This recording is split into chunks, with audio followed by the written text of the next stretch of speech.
बोलिए भारत माता की, भारत माता की, वंदे वंदे।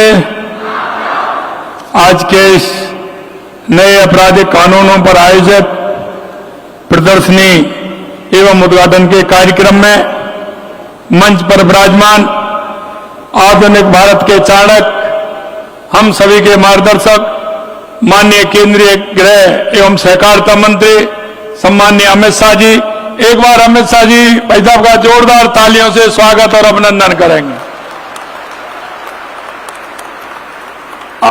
आज के इस कार्यक्रम में मुख्य न्यायाधिपति राजस्थान उच्च न्यायालय जस्टिस संजीव प्रकाश शर्मा जी, हमारी पार्टी के प्रदेश अध्यक्ष सम्माननीय मदन राठौड़ जी, उप मुख्यमंत्री श्रीमती दिया कुमारी जी, दूसरे उप मुख्यमंत्री प्रेमचंद बैरवा जी, विधि मंत्री जोगाराम पटेल जी, केंद्रीय गृह सचिव गोविंद मोहन जी, मुख्य सचिव सुधांशु पंत जी, महानिदेशक पुलिस राजीव शर्मा जी, निदेशक राष्ट्रीय अपराध रिकॉर्ड ब्यूरो आलोक रंजन जी, मेरे सामने बैठे सभी अधिकारीगण, सभी हमारे कैबिनेट के साथीगण, सभी इस कार्यक्रम में आए हमारे एडवोकेट्स एवं इस कार्यक्रम से जुड़े सभी कर्मचारी, अधिकारी, भाई और बहनों, सबसे पहले मैं आप सभी का स्वागत करता हूं, अभिनंदन करता हूं, आप सभी को मैं नमस्कार करता हूं।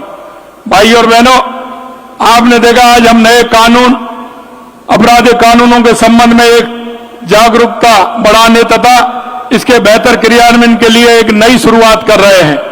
ये नए कानून स्वतंत्र भारत के न्यायतंत्र में एक क्रांतिकारी परिवर्तन का प्रतीक है और इस पूरा श्रेय इसका माननीय प्रधानमंत्री नरेंद्र मोदी जी और माननीय आदरणीय केंद्रीय गृह एवं सहकारिता मंत्री अमित शाह जी को जाता है।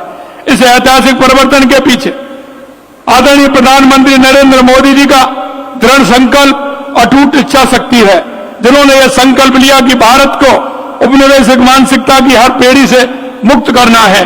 मोदी जी के नेतृत्व में भारत आज विश्व की चौथी सबसे बड़ी अर्थव्यवस्था बन चुका है और अब तीसरी सबसे बड़ी अर्थव्यवस्था बनने के लिए तेजी से अग्रसर है। चाहे सीमा पर संघर्ष हो या अंतर्राष्ट्रीय मंचों पर बातचीत हो, भारत अपनी शर्तों पर बोलता है। हम अपने राष्ट्रीय हितों से कोई समझौता नहीं करते। G20 की अध्यक्षता से लेकर संयुक्त राष्ट्र में भारत की भूमिका तक हर जगह विश्व को भारत की शक्ति का एहसास हो रहा है। यह मोदी जी की दृढ़ इच्छा शक्ति, राष्ट्र के प्रति समर्पण का परिणाम है। आज जो ऐतिहासिक कार्य हम देख रहे हैं, उसके पीछे माननीय गृह मंत्री श्री अमित शाह जी की अथक मेहनत और दूरदर्शिता है।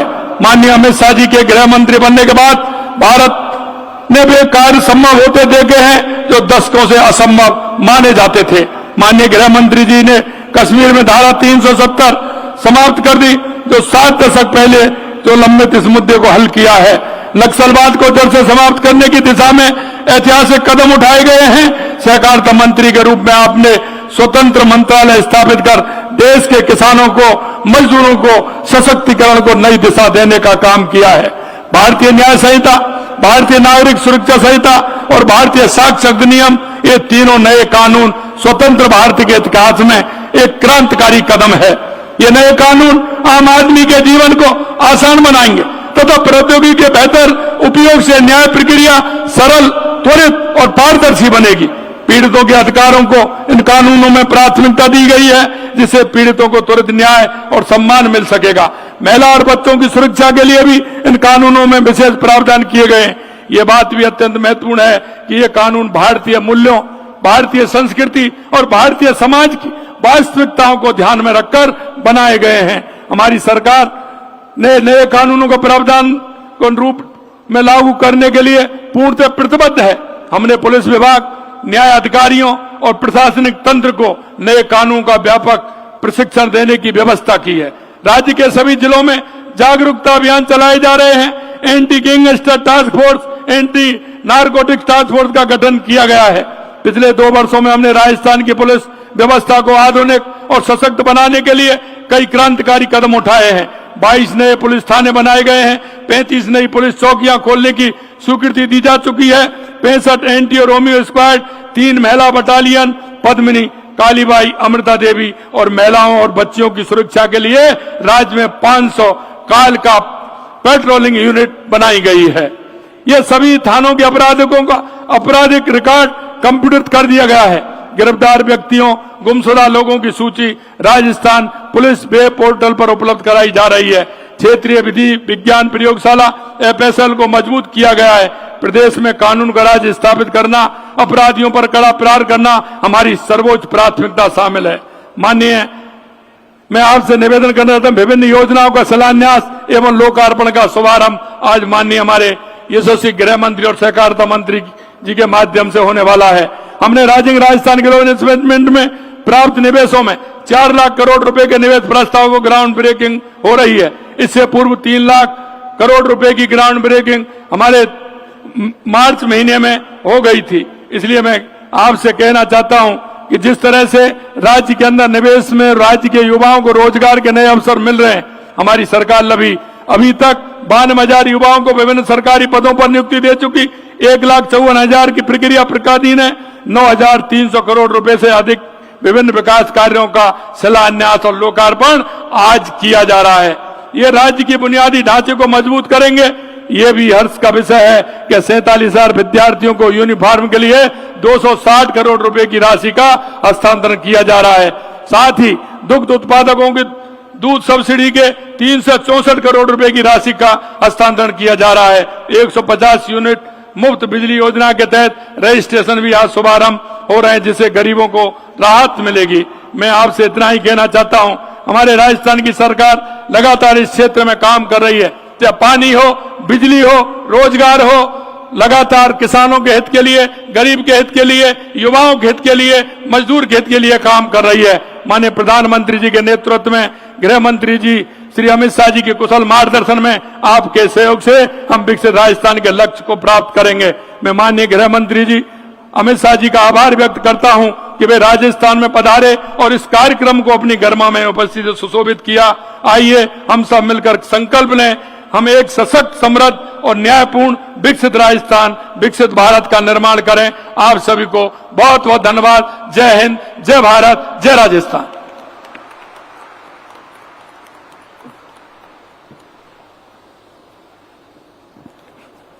धन्यवाद, बहुत बहुत धन्यवाद माननीय मुख्यमंत्री राजस्थान सरकार श्री भजन लाल शर्मा जी।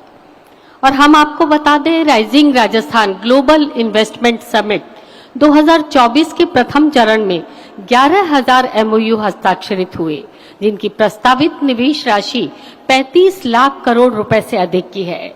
31 मार्च 2025 तक कुल निर्धारित 3 लाख करोड़ रुपए की राशि के MOU के ग्राउंड ब्रेकिंग लक्ष्य को प्राप्त कर लिया गया है और अप्रैल 2025 से सितंबर 2025 तक एक छोटी सी अवधि में अतिरिक्त 4 लाख करोड़ रुपयों के निवेश प्रस्तावों की ग्राउंड ब्रेकिंग लक्ष्य को प्राप्त कर लिया गया है। और इस अवसर का उद्घाटन आज माननीय गृह और सहकारिता मंत्री भारत सरकार श्री अमित शाह जी के कर कमलों से किया जा रहा है।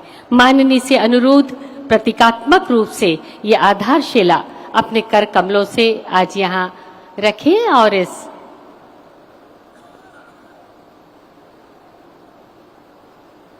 इसे संपन्न करें।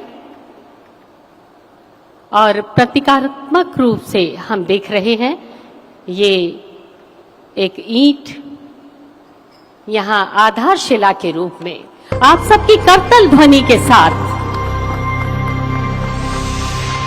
बहुत बहुत आभार, बहुत बहुत धन्यवाद। माननीय राज्य के विभिन्न विकास कार्यों का उद्घाटन, शिलान्यास। विकसित भारत एट 2047 के विजन को साकार करने और प्रदेश के आर्थिक विकास को गति देने के लिए माननीय गृह मंत्री श्री अमित शाह के मार्गदर्शन में श्री भजन लाल शर्मा ने पहले साल में ही निवेश सम्मेलन आयोजित करने का निर्णय लिया।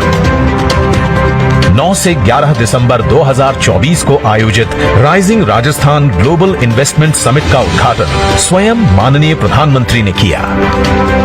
इस समिट में 34 देशों के 20,000 से ज्यादा प्रतिभागियों ने हिस्सा लिया। प्रदेश के कोने कोने से आए MSME से लेकर दुनिया के बड़े और प्रतिष्ठित उद्योगपतियों ने राज्य में निवेश के लिए अपनी प्रतिबद्धता दर्शाई। समिट के तहत कुल 35 लाख करोड़ रुपए के निवेश प्रस्ताव प्राप्त हुए।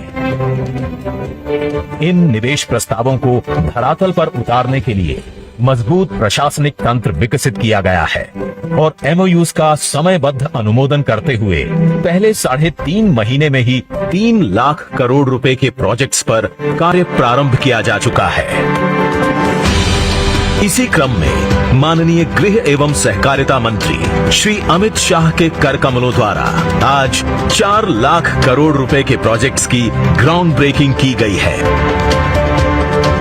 इस तरह अब तक सभी 41 जिलों में 10 प्रमुख सेक्टर्स में कुल 7 लाख करोड़ रुपए के प्रोजेक्ट्स मूर्त रूप लेने के लिए विभिन्न चरणों में हैं। ये तस्वीरें हैं उन 3000 से अधिक प्रोजेक्ट्स की जहां कार्य प्रारंभ हो चुका है। फाइल से फैक्ट्री तक पहुंचे प्रोजेक्ट्स की ये तस्वीरें कहानी है एक तेजी से बदलते राजस्थान की।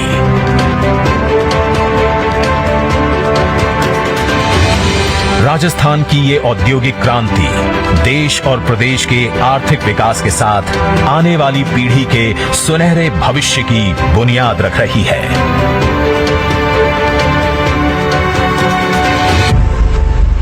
और ये है राजस्थान, हमारा राजस्थान।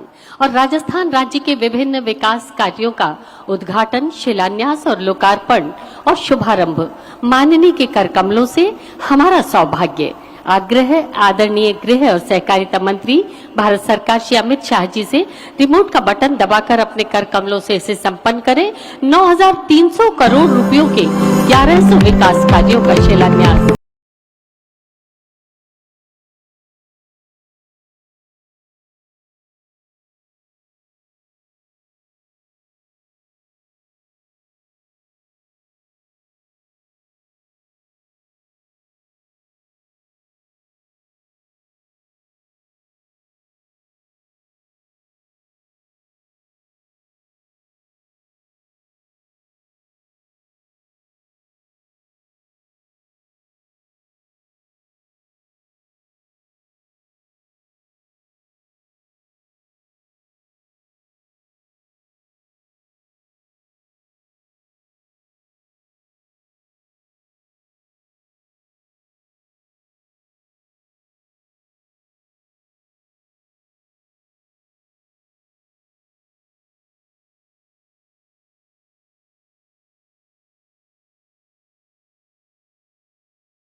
और अब निशुल्क यूनिफॉर्म योजना के अंतर्गत 40 लाख पात्र विद्यार्थियों के बैंक खातों में डीबीटी के माध्यम से यूनिफॉर्म के पेटे 240 करोड़ रुपए की राशि का हस्तांतरण।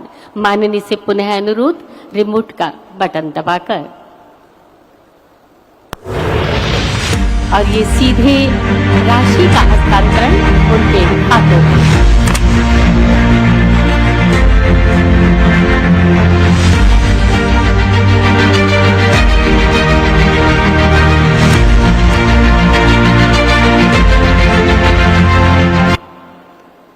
और अब 5 लाख पशुपालकों को 364 करोड़ रुपए की राशि के डीबीटी के माध्यम से हस्तांतरण। माननीय से पुनः आग्रह है।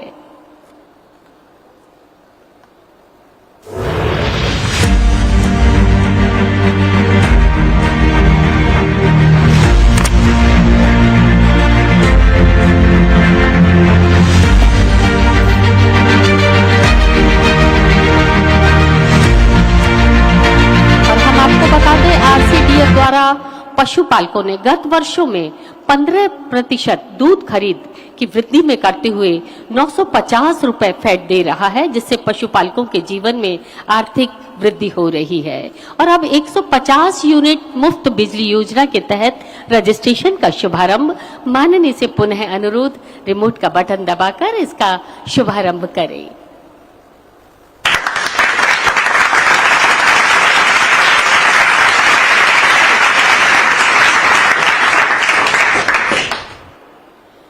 और राजस्थान, स्वर्णिम राजस्थान, हमारा राजस्थान, विकसित राजस्थान 2047 के विजन डॉक्यूमेंट का विमोचन।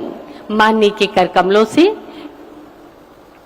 हम आपको बता दें ये डॉक्यूमेंट राज्य की आर्थिक समृद्धि, सतत विकास और समावेशी प्रगति की दिशा में सशक्त, आत्मनिर्भर और विकसित बनाने का ये रोड मैप है और इसका विमोचन आज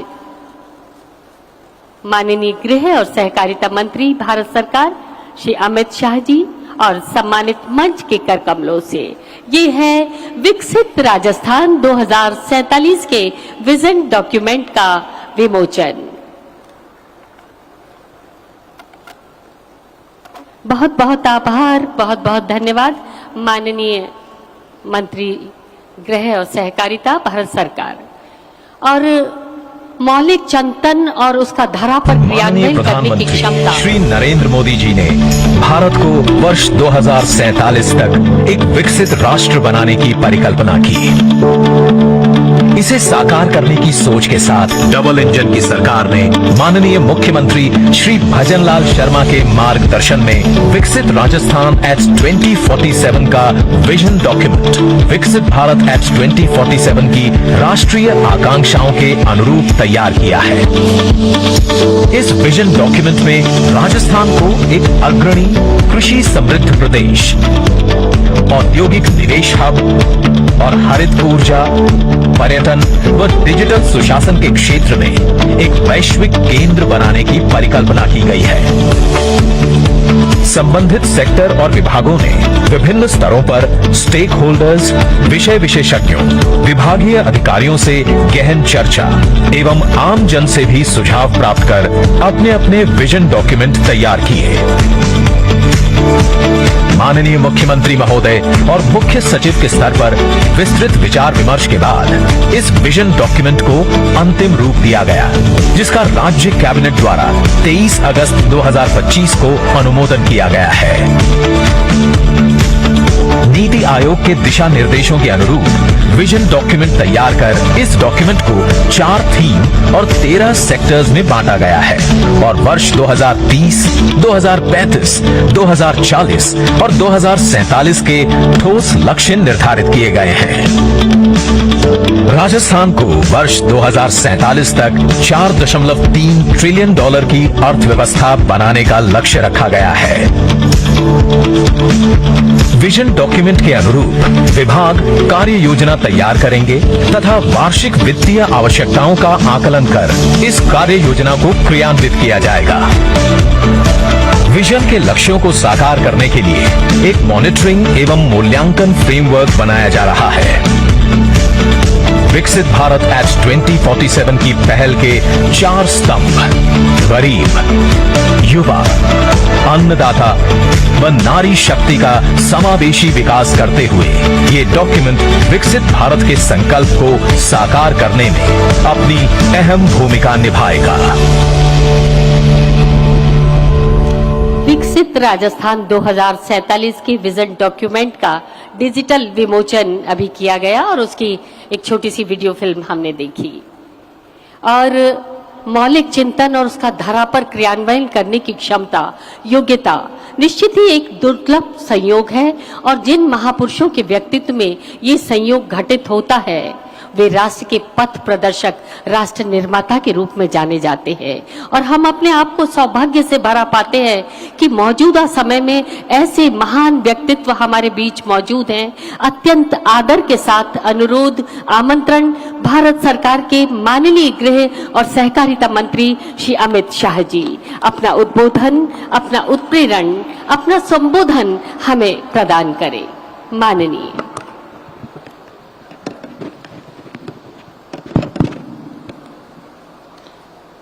मेरे साथ बोलिए, भारत माता की। क्यों भाई, काफी युवा है, क्या हो गया राजस्थान वालों की आवाज को? ऐसी आवाज नहीं होती भाई। दोनों हाथ उठाकर विकसित राजस्थान के संकल्प की मुट्ठी भींच कर बोलिए। उठाइए जरा दोनों हाथ अंत तक और प्रचंड आवाज से बोलिए, भारत माता की। वंदे वंदे। मंच पर उपस्थित राजस्थान के लोकप्रिय मुख्यमंत्री श्रीमान भजनलाल जी, राजस्थान उच्च न्यायालय के मुख्य न्यायमूर्ति श्रीमान संजीव प्रकाश शर्मा जी, राजस्थान की उप मुख्यमंत्री श्रीमती दिया कुमारी जी, राजस्थान के उप मुख्यमंत्री डॉक्टर प्रेमचंद बेरवा जी,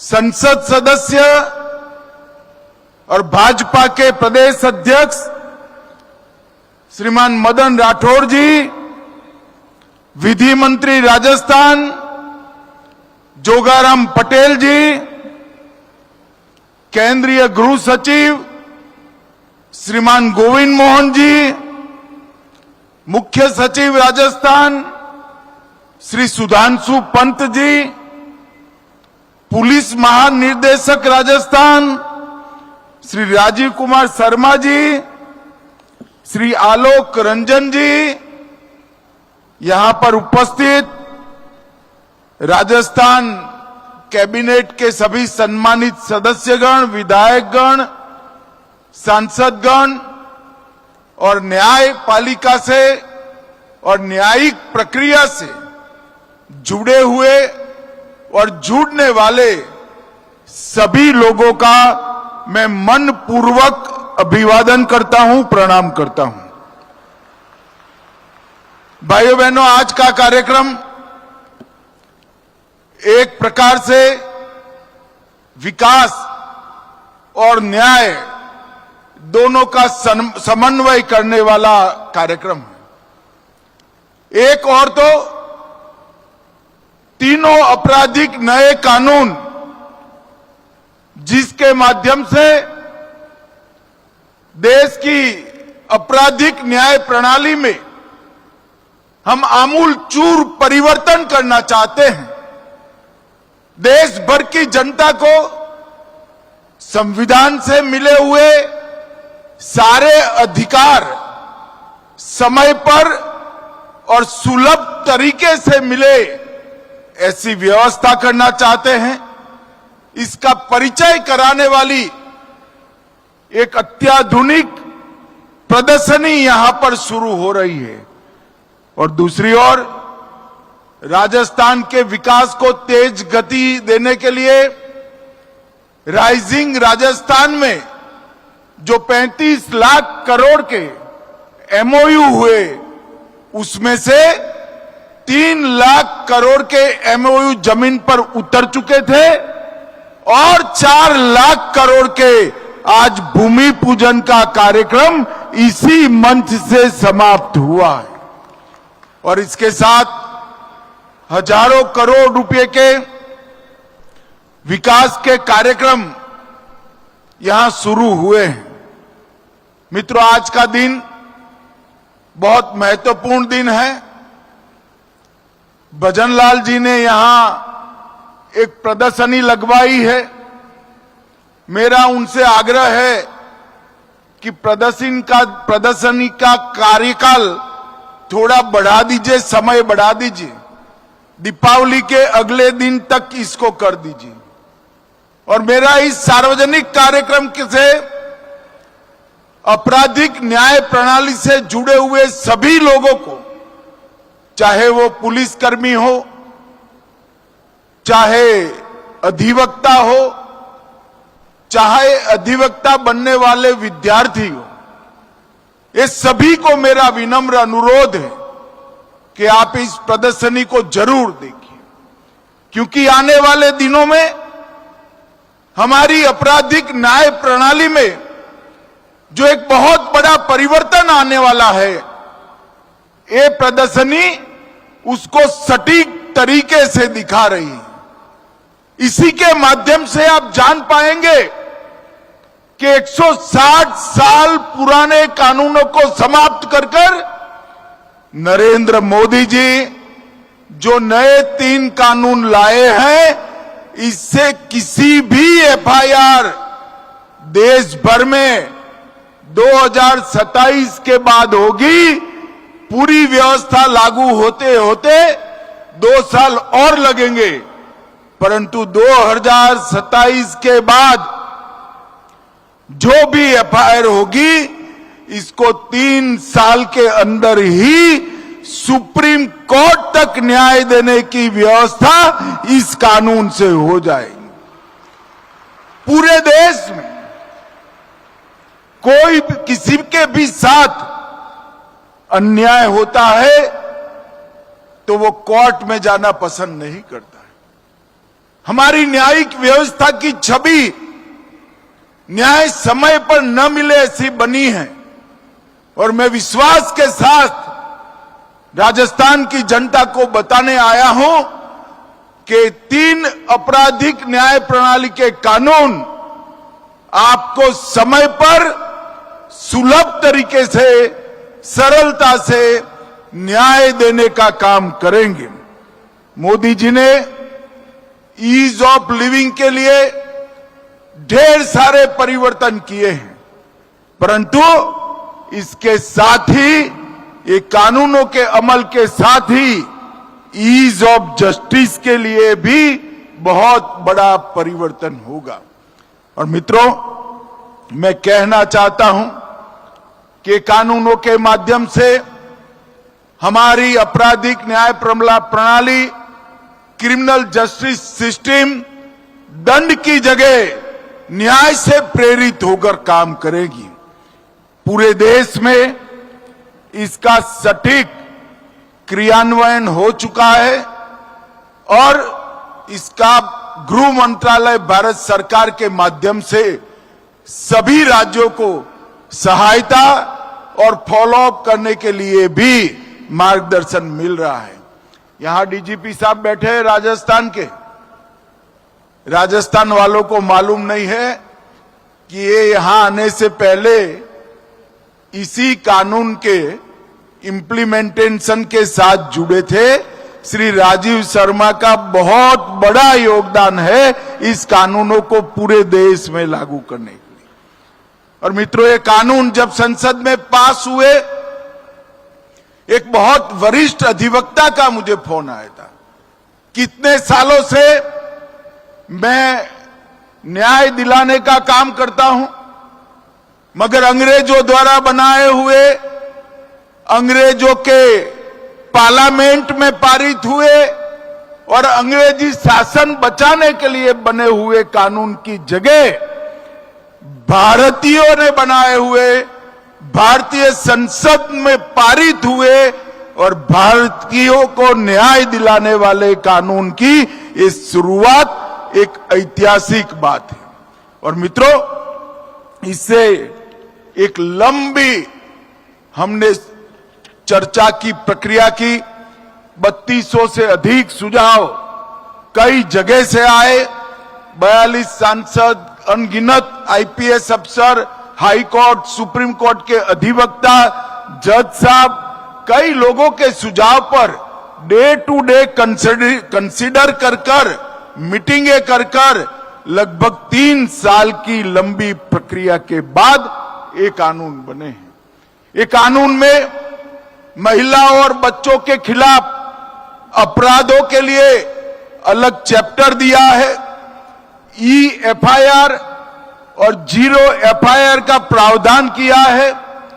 सभी जब्ती की वीडियोग्राफी अनिवार्य कर दी है और 7 साल से ज्यादा सजा जिसमें है, ऐसे हर अपराध के लिए फॉरेंसिक जांच को हमने कंपलसरी किया। और मैं आज राजस्थान की जनता को बताने आया हूं, राजस्थान में सजा कराने का दर 42% था, 42%। पुलिस 100 लोगों को पकड़ती थी, इसमें से सिर्फ 82 लोगों को सजा होती थी। ये कानून लगाए हुए 1 ही साल हुआ है और ये 42% को हम 60% तक पहुंचाए। और मित्रों, मैं आपको विश्वास दिलाता हूं, जब इसका संपूर्ण इंप्लीमेंटेशन हो जाएगा, ये 60% से भी बढ़कर 90% तक सजा का दर जाएगा। ये सभी प्रकार के वैज्ञानिक प्रावधान इस कानूनों में किए हैं।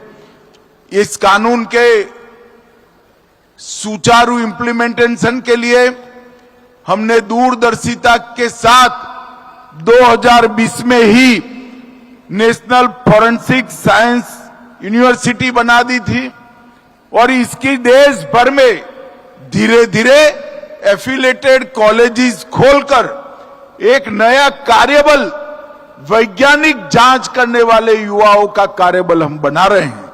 इन नई संहिताओं में आतंकवाद, मॉब लिंचिंग, संगठित अपराध और डिजिटल अपराध की व्याख्या भी हमारी न्याय प्रणाली में पहली बार की है और इस कानून में कुल मिलाकर 29 से ज्यादा जगहों पर समय की मर्यादा तय की। 90 दिन में ही पीड़ित को अपडेट देना है, 14 दिन में पुलिस रिपोर्ट की आपूर्ति पीड़ित को कर देना है, 60 दिन में और 90 दिन में चार्जशीट कर देना है।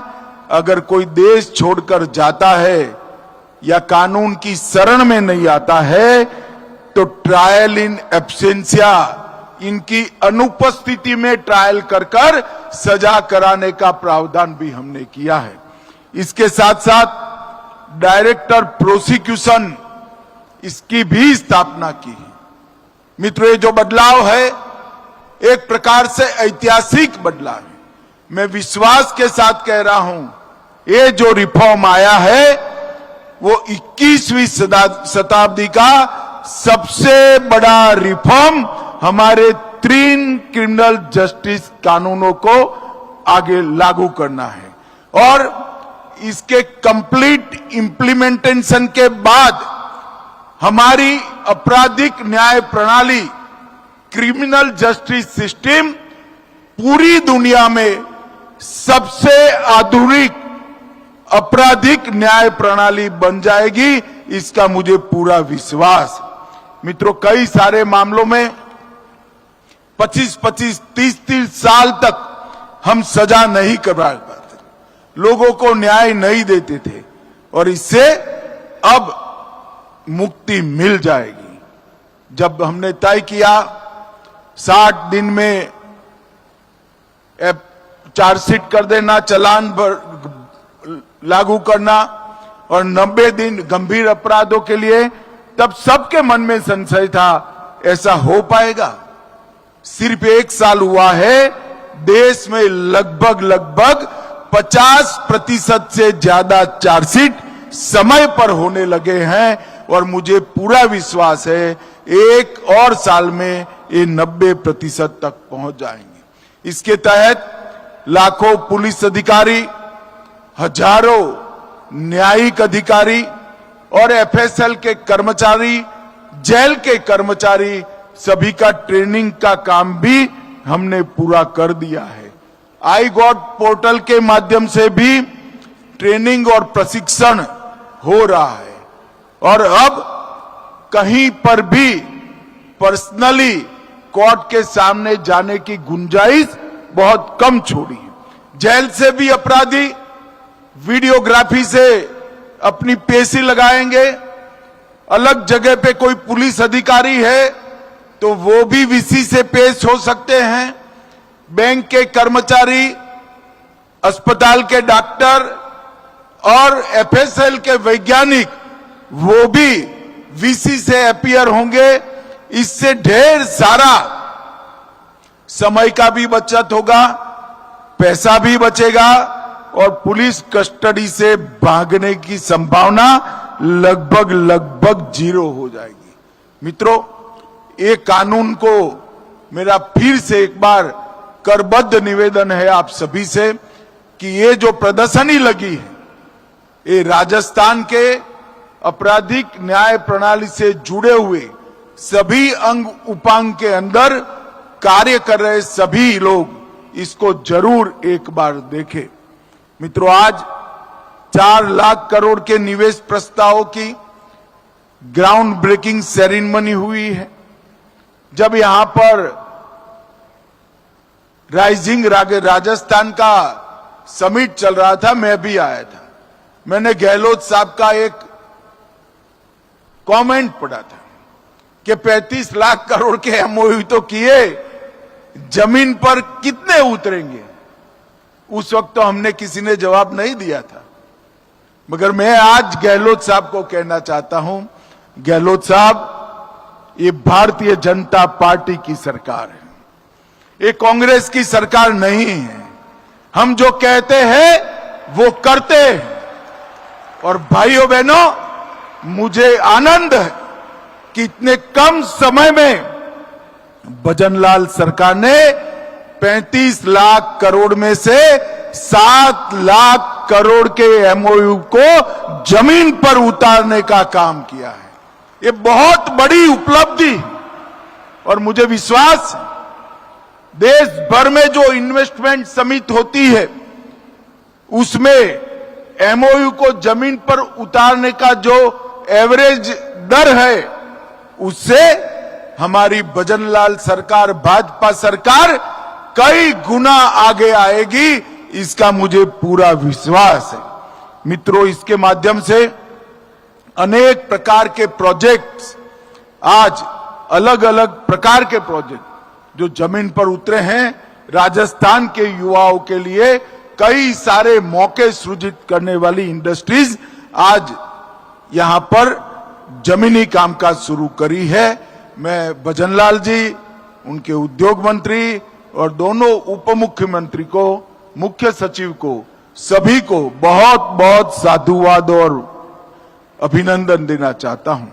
आज यहां पर 9,315 करोड़ की अलग अलग परियोजनाएं हुई हैं और इसके अलावे आज 47,000 विद्यार्थियों को यूनिफॉर्म के लिए, गणवेश के लिए 260 करोड़ रुपया सीधा इनके अभिभावकों के बैंक अकाउंट में डायरेक्ट जमा कर दिए गए। मुझे याद है, मैं प्रचार करने आया था, हम सरकार बदलने की गुहार करते थे, उसमें एक मुद्दा यह भी था कि कांग्रेस की सरकार विद्यार्थियों के यूनिफॉर्म में भी कटकी और बटकी दोनों कर रही है। आज भजनलाल जी ने पारदर्शिता से सबको ऑनलाइन देना शुरू किया है। दूध उत्पादन, उसको बढ़ाने के लिए लगभग 364 करोड़ की सब्सिडी आज 5 लाख से ज्यादा दूध उत्पादकों दी है और 150 यूनिट बिजली योजना के तहत, फ्री बिजली योजना के तहत रजिस्ट्रेशन का भी यहां पर आज शुरुआत हुआ है। 56 एफएसएल की गाड़ियां जो अब सैंपल लेने का काम करेगी और अनेक पुलिस के व्हीकल आज लोकार्पित हुए हैं। मित्रों, आज मैं यहां आया हूं तब 2 बातें जरूर कहना चाहता हूं। दीपावली आने वाली है। दीपावली में हमारी माताएं बहनें विशेष कर सबसे ज्यादा खरीदारी करती हैं और मोदी जी ने नवरात्रि के पहले दिन ही 395 से ज्यादा लोग उपयोगी चीजों में या तो जीएसटी की दर शून्य करी है या 28%, 18%, 12% से 5% करने का काम किया है। और इतना बड़ा बिक्री कर में राहत पूरे देश भर में कभी नहीं दिया गया। इसलिए आपकी दीपावली शुभ होने की पूरी व्यवस्था मोदी जी ने करी है, मगर मैं आपको एक आग्रह भी करना चाहता हूं। दीपावली तो सस्ती खरीदारी से जरूर शुभ करिए, परंतु स्वदेशी चीजों को ही खरीदने का आग्रह आप लोग करिए। अगर देश के 140 करोड़ लोग ये प्रण ले लेते हैं कि हम बाकी का जीवन जिन चीजों का उपयोग करेंगे वो मेरे देश में ही बनी हुई है, ये बनाने में मेरे देश के मजदूर का पसीना होगा। ये बनाते वक्त मेरे ही कोई भाई बंधु को इससे रोजगारी मिली होगी। अगर इतना प्रण कर लेते हैं तो देखते देखते मोदी जी ने हमारी अर्थव्यवस्था को 11वें नंबर से 4थे नंबर पर पहुंचाई है। युवाओं, जब आप लोग होंगे 2047 में देश आजादी की शताब्दी मनाएगा, तब हम सर्वोच्च नंबर पर दुनिया में पहुंच कर रहेंगे, सर्वोच्च नंबर पर। और इसलिए विशेषकर युवाओं ने और हर परिवार की महिलाओं ने, माताओं ने, बहनों ने स्वदेशी का आग्रह, इसका प्रण इस दीपावली के दिन लेना है। अगर देश के अंदर ये तय हो जाए कि 140 करोड़ लोग वही चीजों का उपयोग करेंगे जो हमारे देश में बनी है, तो हमारे देश का मार्केट, हमारे देश की बने उत्पादों की खपत इतनी तेजी से बढ़ेगी कि हमारा देश दुनिया भर के उत्पादकों के लिए उत्पादन का केंद्र बन जाएगा। मित्रों, अभी अभी मैं एक अंतिम बात राजस्थान के किसानों के लिए कहने आया हूं। वैसे तो हमारा कृषि प्रधान देश है, हम सभी लोग मानते हैं, परंतु दलहन आज भी हम विदेश से आयात करनी पड़ती है। कांग्रेस के जमाने में 1.52 लाख मैट्रिक टन दलहन एमएसपी पे खरीदी जाती थी और आज 83 लाख मैट्रिक टन हम खरीदते हैं। मगर अब मोदी सरकार ने एक निर्णय किया है, नाफेड और एनसीसीएफ के साथ जो किसान रजिस्ट्रेशन करते हैं उनकी तूर, मसूर और उड़द 100% एमएसपी पे खरीदी जाएगी। राजस्थान के अंदर उड़द की खेती है, तूर की खेती भी हो सकती है। राजस्थान के सभी किसान इंटर क्रॉप जो करते हैं, बीच में जो क्रॉप करते हैं, उनमें दलहन की खेती करें और रजिस्ट्रेशन कराए एनसीसीएफ और नाफेड से।